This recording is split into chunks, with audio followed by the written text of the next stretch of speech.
गाड़ी थमा दिया हमें सारा माल। क्या मतलब? सोने के नहीं है, चांदी के हैं। सोने का पानी चढ़ा है और अंगूठी हीरे की नहीं थी। अरे जाली नगीना चढ़ा हुआ था उसमें। या अल्लाह, अल्लाह गारत करते हैं ऐसे मक्कार लोगों को। अरे हम गरीबों के साथ ऐसा जुल्म।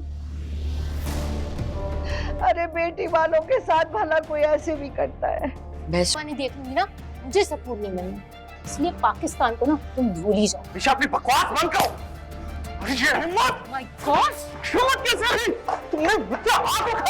पत्थर दिल ड्रामे की आने वाली एपिसोड तो बहुत ज्यादा धमाकेदार होने वाली है। इसमें आप देखेंगे किस तरह ज़ारा और मनाहल की लड़ाई हो जाती है। मनाहल कहती है कि फूफा जान इसे समझा ले, या तो इसने सुकून से रहना तो यहाँ पे रहे, नहीं तो ये अपने ससुराल में जाकर रहे, क्योंकि यहाँ पे मैं ये अब तमाशा बर्दाश्त नहीं करूंगी, क्योंकि मैंने तुम लोगों को बहुत ज्यादा पहले ही बर्दाश्त कर लिया। अब मैं इसके ड्रामे बर्दाश्त नहीं करूंगी। अगर इसे इतनी तकलीफ है यहाँ रहने से, तो ये अपने ससुराल में अपने घर जाकर रह सकती है। यहाँ पर ये ड्रामे सब नहीं चलेंगे।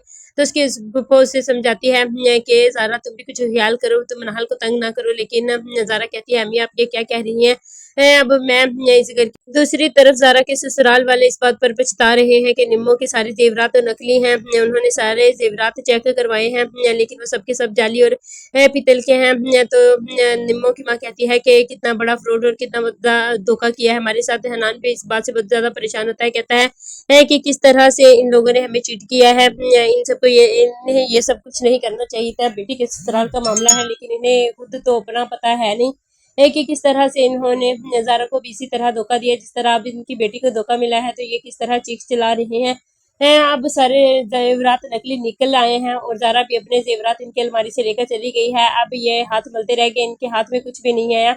सारी जिंदगी इन्हें लोगों को लूटते हुए गुजर गई, लेकिन इनके हाथ में अब कुछ नहीं है। अब निम्रा भी बहुत ज्यादा मायूस है। पहले तो ये भी बड़ी ज्यादा होशियार बनती थी कि किस तरह से हम ज़ारा की चीजें हड़प रहे हैं। पहले किसी को भी कोई एतराज नहीं था, अब सब हाथ पर माथे पर हाथ रख कर पीट रहे हैं कि किस तरह से बर्बाद हो गया। दूसरी तरफ जैन और इसकी बीवी भी की दरमियान बहुत बड़ी लड़ाई होती है। और इसकी बीवी जैन के मुंह पर थप्पड़ मारती है और कहती है मेरे ऑफिस में खड़े होकर मुझ पर ही चला रहे हो, अब तो तुम यहाँ सड़कों पर भी मांगोगे और तुम पाकिस्तान भी नहीं जा सकोगे। तो वो जैन अपनी बीवी मिशा पर बहुत ज्यादा चलाता है, तो वो कहती है चलाने की जरूरत नहीं, गार्ड को बुलवाकर बाहर फेंकवा दूंगी। तो वो कहता है इतनी हिम्मत है, तो उसके मुंह पर थप्पड़ मार देती है और वो गार्ड्स को बुलाकर इसी कहती है कि इसे बाहर फेंक दो और जितनी देर में ना कहूँ आप लोग इन्हें रिहा न करना। जैन को भी अब अकल आई है कि किस तरह वो मिनाहल बेचारी को छोड़कर हमेशा के पीछे दौलत के पीछे भागा था, लेकिन ना अब दौलत हाथ रही और ना ही मिनाहल, क्योंकि मिनाहल ने तो अपनी जिंदगी को वलीद के साथ सेट कर लिया है। वो वलीद से मोहब्बत करने लगी है और वलीद भी इसे बेइंतहा मोहब्बत करता है। इन दोनों की जिंदगी में थोड़ा सुकून आ रहा है, तो इन लोगों ने अभी इन्हें सुकून से रहने नहीं देना, क्योंकि जैन भी वापस आ रहा।